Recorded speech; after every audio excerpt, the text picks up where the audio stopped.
Moving on in the sports news.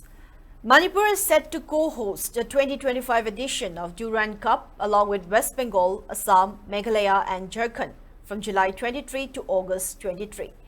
President Draupadi Murmu unveiled the trophies of Durand Cup Tournament 2025 at a ceremony held at Rashtrapati Bhavan Cultural Centre yesterday.